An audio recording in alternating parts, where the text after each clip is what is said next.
Hello, YouTube. Welcome back to another story. Now, the story is called The Old House. Sit back, relax, and listen.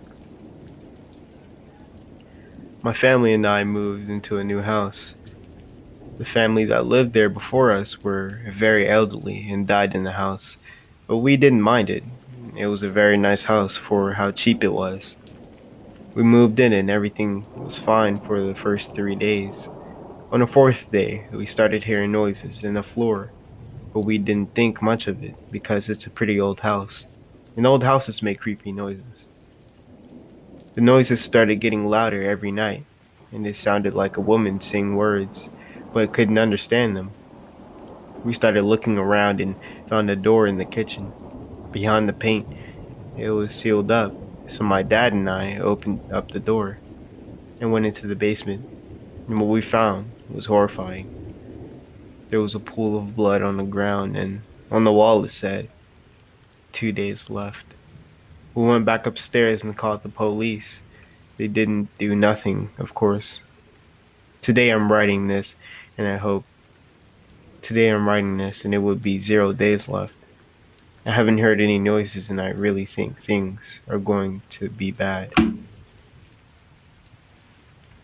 This next story is called My Disembodied Head.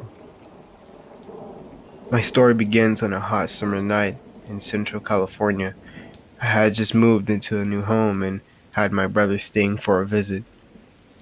My boyfriend was working a late shift and usually didn't come home till around 2 or 3 a.m. So on this night, I was alone in bed. It was around 1 a.m.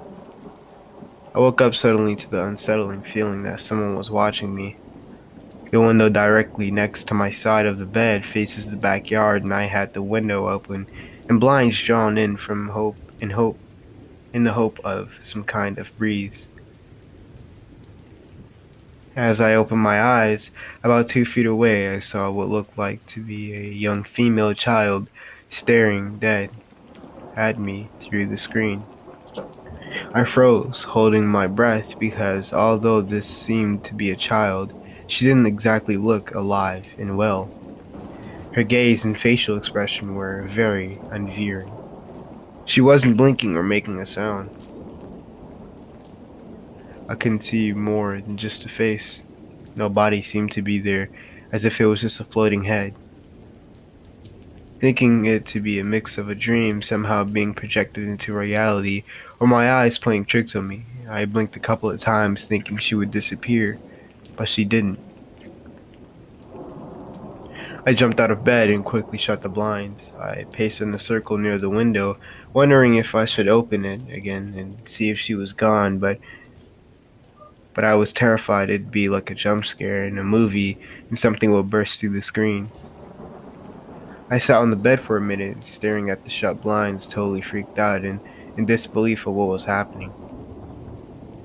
Although I've had many paranormal experiences, I've never actually seen a ghost face to face. After I stopped having a mini panic attack, I woke up my brother in the living room and told him what I had seen. He, half asleep, jumped off the couch thinking it was an intruder and immediately ran out of the backyard to look. He looked all around the bushes and even went out the front yard to look if he could see anyone fleeing the area. He found no one, and we couldn't even debunk the situation. I've never had anything super creepy happen in this home, although the house is pretty old, so I wouldn't doubt the possibility of there being a death in the home or the property. Some nights when I'm laying in my bed, I wonder if I'll ever see her again, peeking through my blinds. But needless to say, I haven't slept with my window open ever again, even on the most pleasant of nights. This next story is called Betty the Doll. I moved my family to a new house after a job promotion. We picked an antique 2-story house on a quiet country road with hardly any neighbors. My wife and I fell in love with the new home immediately.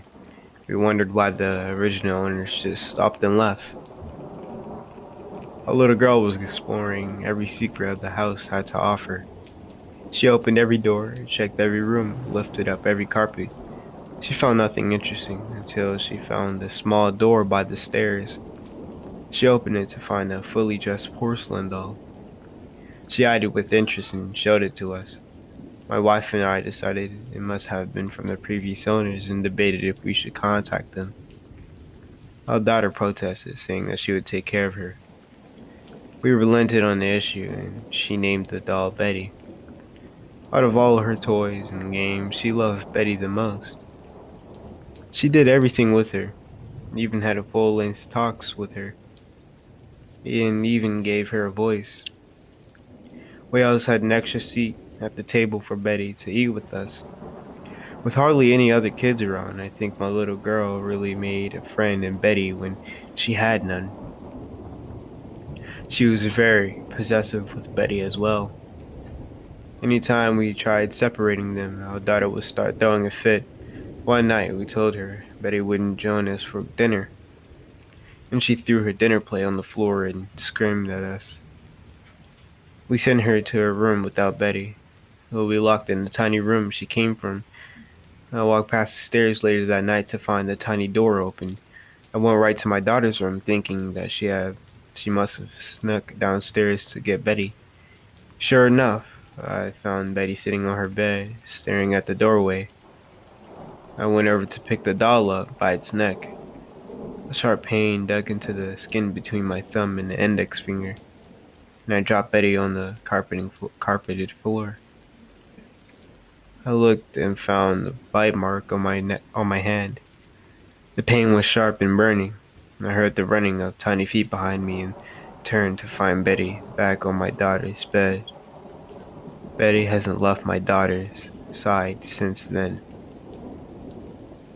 This next story is called Grandma's House. Hurry before it gets too dark, her mother warned. The candles danced weakly, the source of their movement in an open window in the kitchen. Red packed the cupcakes and thermons of soup into her bag. It was but a 15-minute walk to her grandma's house. She would be okay. The candle cast long shadows on the wall as the mother and daughter packed all the goodies to be delivered to grandma. If you get scared or lost, phone me. I'll come pick you up, mother told her, with a touch of fear in her voice.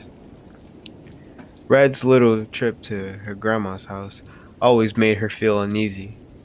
Growing up herself, she heard countless stories of the menses in the woods that preyed on the children. But they were just that, stories.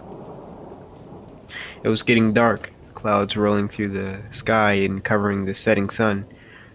This would not be too much of an inconvenience for Red, as her mobile phone was equipped with a built-in flashlight. Gone were the days of children wandering blindly around the dark. Now, she had a phone and enabled her location to be shown to her mother, a flashlight, as well as a local police station on speed dial. All things considered, Mother felt a bit more at ease.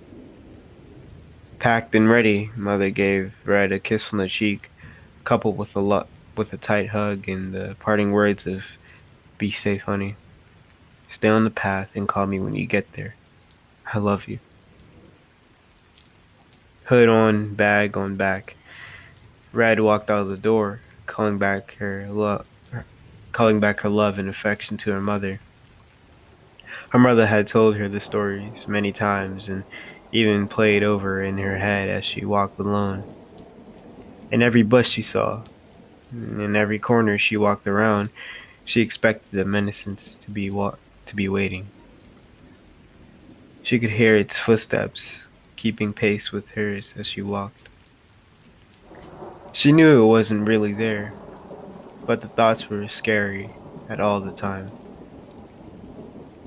She pulled around her red hood, a gift from her sweet old grandma, higher up over her head, and continued her brisk walk. Red extracted the wonder of the century from her pocket and pushed the buttons that instructed the device to illuminate her path. It wasn't dark yet, but the bright light was comforting. She glanced over her shoulder, having felt the sensation of someone walking in tandem with her. All that accompanied her was her shadow, breathing a sigh of relief. She set her eyes back upon her path. A blur shot across her path, a few good meters ahead of her, unsure of what it was in the dark. Red began to run. The phone light bounced as she ran, causing the shadows to dance all around her. Maybe it was a dog, she thought, or a raccoon. She didn't know what she saw, but she knew it moved quickly. She wasn't far from Grandma's house now. Maybe she should call her mother, she thought in a panic. Reasoning took over her, and she figured calling her would mean she would have to stop. She certainly was not going to stop with whatever was behind her. Red could feel her face getting hot. She ran, tears began to stream down her face. What if it's a menace? She thought it to herself. This caused her to sob heavily, snot and tears merging as one on her face. She pawed at her eyes, trying to wipe the tears while running as fast as she could. The blur was even more blurry with tears in her eyes. She looked up in the darkness and stood before her. It appeared to be a wolf, although somewhat human.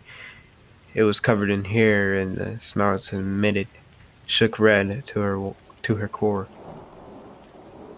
It circled around her, vulnerable child snapping at her ankles. Red closed her eyes and covered her head. She screamed as loud as she could. Who was to hear a young girl all alone in the woods? The snarling stopped. Red didn't even notice as her sobs drowned out the other sound. She lifted her body slowly, unsure if it was a trick to expose herself. She saw a torchlight bouncing towards her. Her grandma's worries cried, ringing out the light. Red, Red, baby, I'm coming. I'm coming, sweetheart. Red had never been so happy to see her grandma. Grandma. Red shuddered. It's real. The menace is real. It chased me and attacked me. Red let out with another heavy sob. Honey, you tripped and fell on the path. I could just about make you out from my porch. You bolted towards me. I thought you could see me. The next thing I knew, you went over heels on the floor. Red shook her head and tried to argue. Grandma cradled her head and soothed her. Let's get you inside and put something on this scrape on your knee. Phone forgotten, Grandma and Red walked slowly inside, where it was warm and smelled like cookies and love. Red set the basket down on the kitchen table and sat down heavily on the chair. Her knee was bleeding slightly and she winced in pain. Just 1 second, honey, Grandma told her. Let me get you something to help with that. Red sat, tears still rolling down gently her cheek.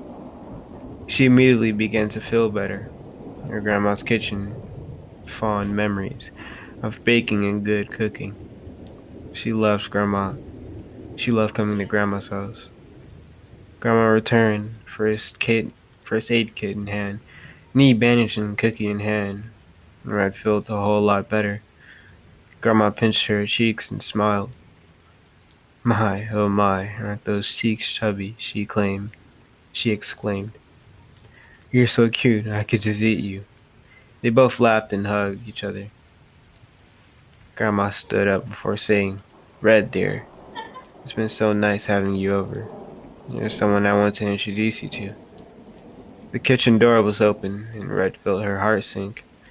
It walked in upright, face twisted in a snarl, Sevilla spilling.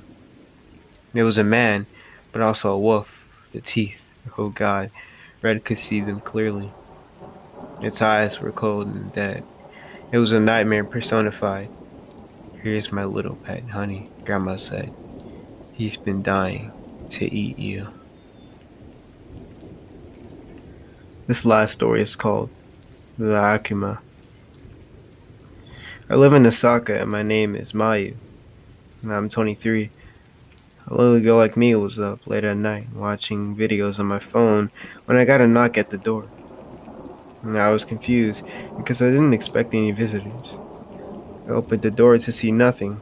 I looked in the corner to see sheer blackness emanating from the walls. I blacked out and woke up on my bed. I shook it off as a bad dream, and in the morning I tried opening the door to take the trash out. To no avail, it didn't open. I looked outside my window and saw pitch black. It's been 2 weeks, and I'm stuck in here. Help me. Okay, guys, that will wrap up the series of videos. I hope you liked it, and let me know if you guys like it also. Um, Also, the last story was handwritten by me, so yeah, let me know if you liked it or not. My hand started hurting a lot, and I couldn't write anymore. But yeah, hope you guys like this. I'll see you in the next video.